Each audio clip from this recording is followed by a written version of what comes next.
प्रेम से बोलिए शंकर भगवान की जय। आइए सुख प्रदोष व्रत का सभी श्रोतागण कथा सुनते हैं। सुख प्रदोष व्रत देता है सुख समृद्धि और सौभाग्य का वरदान।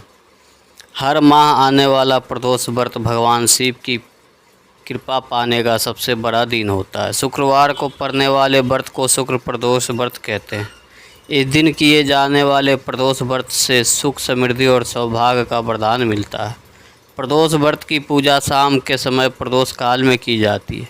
यह प्रदोष सूर्यास्त से लगभग 1 घंटे पहले का समय होता है, जो प्रदोष काल कहलाता है। धार्मिक ग्रंथों के अनुसार प्रदोष व्रत करने से भगवान शिव शंकर की पूर्ण कृपा प्राप्त की जा सकती है। इस जीवन में किसी प्रकार का अभाव नहीं रह जाता। इतना ही नहीं, समस्त आर्थिक संकटों का समाधान करने के लिए प्रदोष व्रत अवश्य करना चाहिए।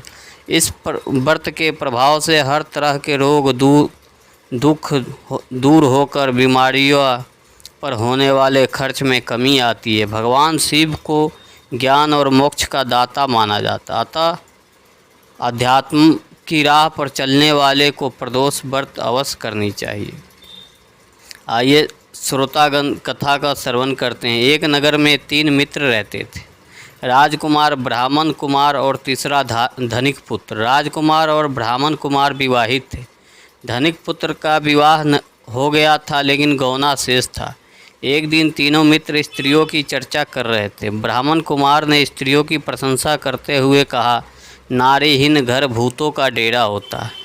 धनिक पुत्र ने यह सुना तो तुरंत ही उसने अपने पत्नी को लाने का निश्चय कर लिया।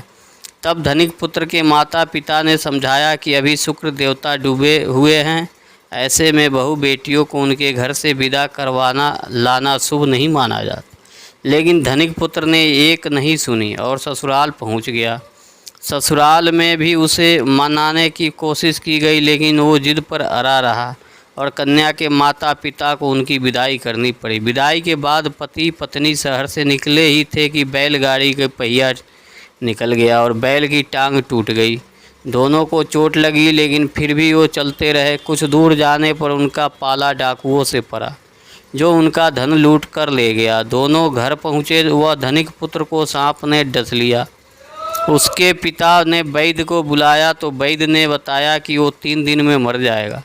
जब ब्राह्मण कुमार को यह खबर मिली तो वह धनिक पुत्र के घर पहुंचा और उसके माता पिता को शुक्र प्रदोष व्रत करने की सलाह दी और कहा कि इसे पत्नी सहित वापस ससुराल भेज दे। धनिक ने ब्राह्मण कुमार की बात मानी और ससुराल पहुंच गया, जहां उसकी हालत ठीक होती गई। यानी शुक्र प्रदोष के महत्व से सभी घोर कष्ट दूर हो गए।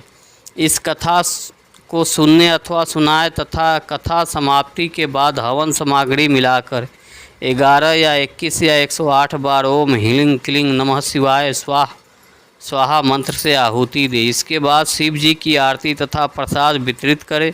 उसके बाद ब्राह्मण भोजन करे। कहा जाता है कि शुक्रवार को प्रदोष व्रत सौभाग्य और दाम्पत्य जीवन में सुख समृद्धि भर देता है। यही कारण है कि आज के प्रदोष व्रत का काफ़ी खास माना जा रहा है।